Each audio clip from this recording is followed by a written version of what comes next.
So the topic I'm going to be looking at is corporate crimes or white-collar crimes have the potential to impact far more on society as a whole than blue-collar crimes or street crimes. So blue-collar crimes, such as assault, theft, murder, and robbery, are classified as hands-on crimes that require bodily force.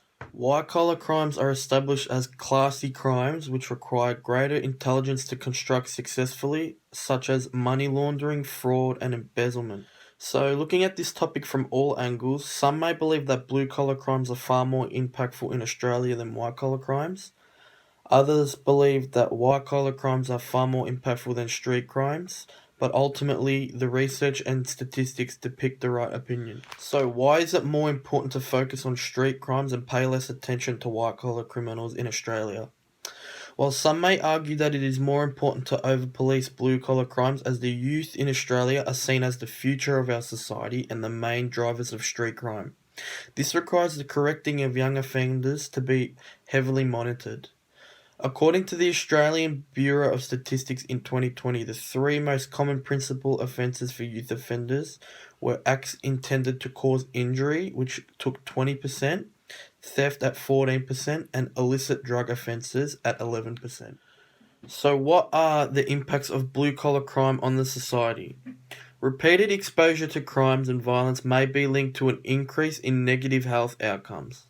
For example, people who fear crime in their communities may engage in less physical activity.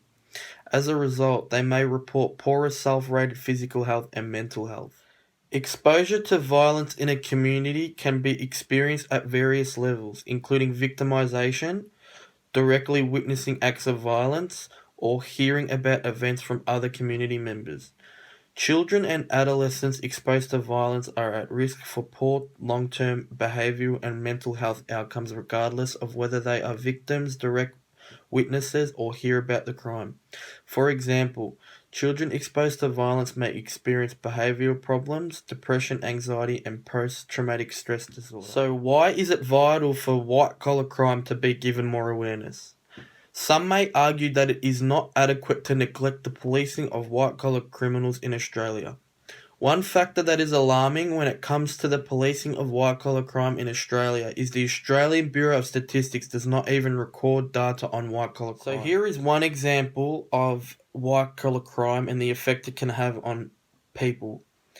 Innocent people have been forced to sell their home, had their life savings and or superannuation effectively stolen, retirement rendered impossible, or the quality of it radically reduced, including ending up in poverty. People have been forced into bankruptcy or insolvency arrangements. Beyond the devastating financial ramifications from which many will never recover, the personal life-altering toll is inestimable and deeply traumatic. The toxic tentacles extend to marriage and relationships, children, elderly parents, friendships, social life, work, and career, and include severe physical and emotional and mental health impacts extending to suicide. So, in conclusion, based on the research, statistics, and the realism involved within the effects of white-collar crime, it has been emphatically established that it is more important to pay attention to white-collar criminals as they are far more impactful on society and communities than street crimes are. This is due to the fact of white-collar crime affecting not only families, but the generations within them. White-collar crime can destroy lives, businesses, and economies, leaving long-lasting effects on society. Although that it has been established that street crimes are definitely impactful to any community or youths, most juveniles and street criminals will grow out of offending and adopt law-abiding lifestyles as they mature.